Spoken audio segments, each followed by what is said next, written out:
ఓం శ్రీ గురుభ్యో నమః. శ్రీ మహాగణాధిపతయే నమః. ఓం నమః శివాయ. నమో నారాయణాయ. శ్రీమాత్రే నమః. ఈరోజు మనము సనాతన ధర్మం దాని గురించి తెలుసుకునే ప్రయత్నం చేద్దాం. సనాతన ధర్మం అనే పదము దాదాపుగా అందరికీ తెలిసినదే.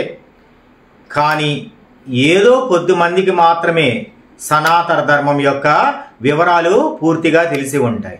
మిగిలిన వాళ్ళందరికీ కూడా దాని గురించి తెలుసుకునే కుతూహలం ఉంటుంది, కానీ మనకు దాని గురించి పెద్దగా తెలియదు. కాబట్టి 10 నుంచి 15 ఎపిసోడ్లలో దీని గురించి పూర్తిగా తెలుసుకునే ప్రయత్నం చేద్దాం.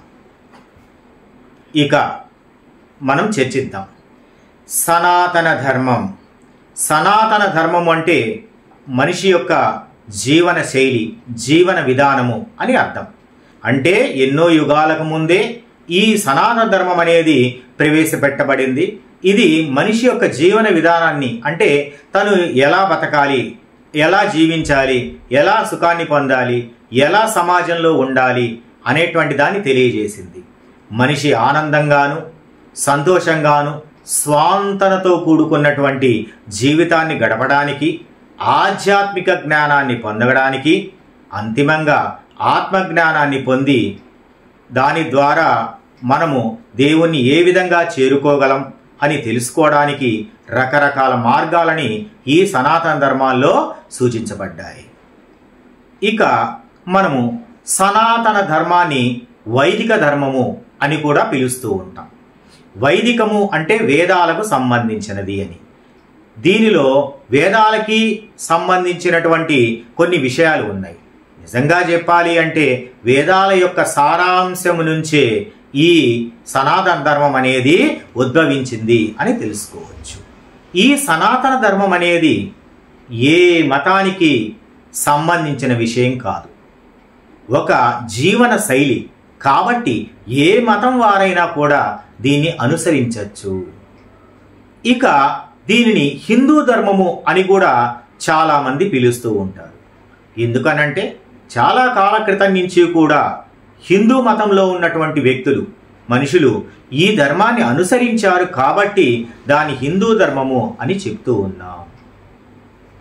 ఇందులో మనిషి ఏ విధంగా జీవించాలి, ముఖ్యంగా కష్ట సమయాల్లో తన కష్టాన్ని ఎలా ఎదుర్కొనాలి, నైతిక స్థైర్యాన్ని ఎలా పెంచుకోవాలి అనేటువంటి రకరకాల విషయాలు కూడా చర్చించారు. మనము మొదటిలోనే చెప్పుకున్నాం, దీన్ని వైదిక ధర్మము అంటామని. అంటే ఇవి వేదాల నుంచి తీసుకోబడ్డటువంటి ఈ ధర్మ మార్గం. ఇక వేదాలు అని మాట మనకు వచ్చింది కాబట్టి వేదాల గురించి క్లుప్తంగా తెలుసుకుందాం, సరేనా? వేదాలు మొత్తం 4. ఈ వేదాలు ముఖ్యంగా ఎవరు రాసినవి కావు. ఇది గమనించదగ్గ విషయం. చాలామంది కూడా ఈ యూట్యూబ్ ఛానల్స్లో వేదాలని వాళ్ళు రాశారు, వీళ్ళు రాశారు అని చెప్తున్నారు. ఇది సరి అయినది కాదు. ఈ సృష్టితోనే వేదాలు ఉద్భవించాయి. ఈ వేదాలు మనకు దేవతలు ఇచ్చినట్లుగానే మనము పరిగణిస్తున్నాం. ఈ వేదాలు 4 రకాలు: ఋగ్వేదము, యజుర్వేదము, సామవేదము, అథర్వణ వేదం. మొదట ఋగ్వేదము. ఋగ్వేదము అంటే ఇది ఋక్కులకి నిలయమైనటువంటి వేదం. ఇందులో ఎన్నో మంత్రాలు ఉన్నాయి.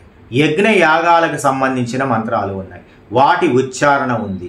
అలాగే దేవతలను మనం ఎలా ప్రసన్నం చేసుకోవాలి, ఎలా ఆహ్వానించాలి అనేటువంటి విధానం కూడా మంత్రోచ్చరణ ద్వారా ఇక్కడ వివరించబడినది.